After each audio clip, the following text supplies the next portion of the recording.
अस्सलाम वालेकुम। तो आज मैंने हेयर फॉल पे बात करनी है। जो हमारे बाल गिर रहे हैं तो ये क्यों गिरते हैं। तो इसकी वैसे तो बहुत ज़्यादा वजूहात हैं, तो अब हम देखते हैं कि इसकी कुछ वजूहात, क्योंकि इसकी वजूहात की तो एक बहुत बड़ी लंबी लिस्ट है, लेकिन हम इसकी कुछ वजूहात को देखेंगे आज। तो सबसे पहले जो इसकी मेन काज़ है वर्ल्ड वाइड पूरी दुनिया में, जिस वजह से सबसे ज़्यादा लोगों को बाल गिरते हैं, वो है हेरिडिटरी, मतलब इनहेरिटेड जीन्स, जो कि हमें विरासत में मिलते हैं। अगर हमारे माँ बाप के बाल गिरते थे तो हमारे भी बाल ज़रूर गिरेंगे, और इसका कोई इलाज नहीं है।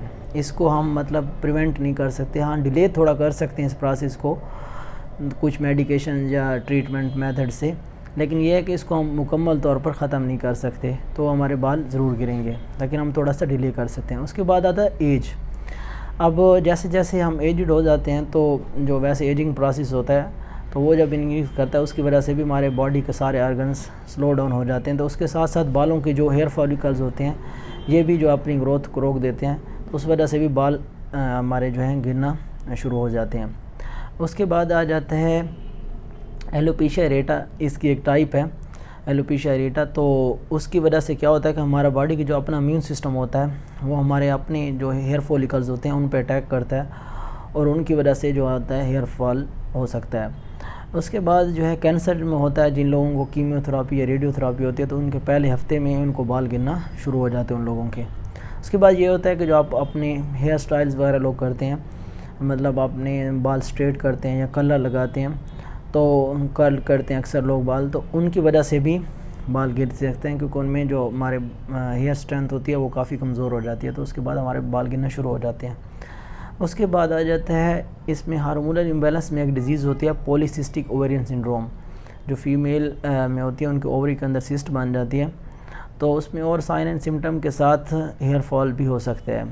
उसके बाद कुछ मतलब मेडिसन या ड्रग्स हैं जिनकी वजह से हेयर फॉल हो सकते हैं। काफ़ी सारे मेडिसन होती हैं इस तरह की जिनका साइड इफ़ेक्ट में हेयर फॉल होता है।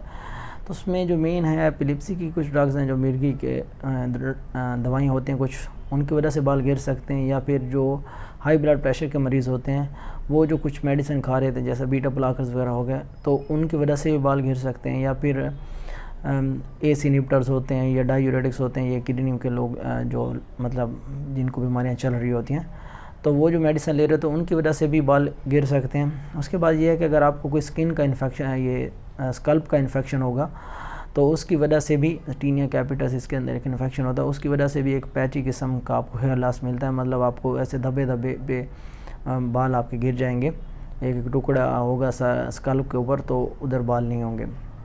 तो पैची हेयर लॉस हमें मिलता है उसके अंदर। उसके बाद आ जाते हैं हमारे पास जो और कुछ अदर फिजियोलॉजिकल और इमोशनल स्ट्रेस जो है, इसकी वजह से भी, स्ट्रेस की वजह से भी आपका हेयर लॉस हो सकता है।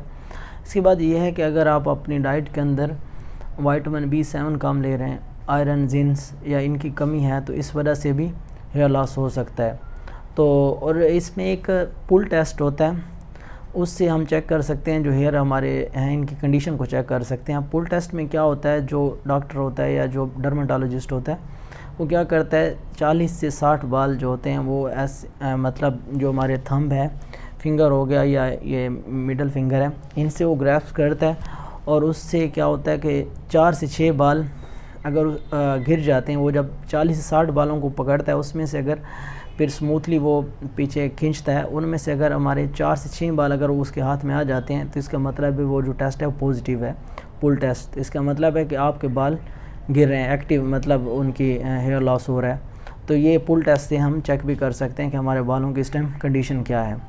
तो ये कुछ हेयर फॉल की काजेज़ हैं।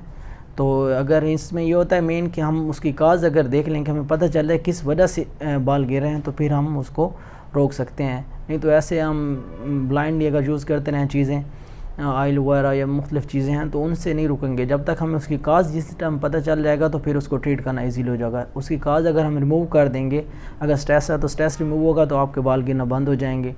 या अगर मतलब आपकी डाइट के अंदर किसी स्पेसिफिक विटामिन की कमी है या जिस वजह से आपके बाल गिर रहे हैं, कोई इन्फेक्शन है, अगर वो इन्फेक्शन रिमूव हो जाएगा तो आपके बाल गिरना ख़त्म हो जाएंगे। तो इसमें मेन होता है कि अगर आपको काज का पता चल रहा है, जिस वजह से गिर रहे हैं उसका पता चल जाएगा, तो आपके बाल गिरना बंद हो जाएंगे। तो मेन इसमें आप काज का पता होना चाहिए। तो आप किसी अच्छे डर्मेटोलॉजिस्ट से चेक करवाएं, तो वो आपको काज ढूंढ के देगा और फिर आपका ट्रीट भी हो सकते हैं, आप ट्रीटमेंट ईजी हो जाएगा आपके लिए।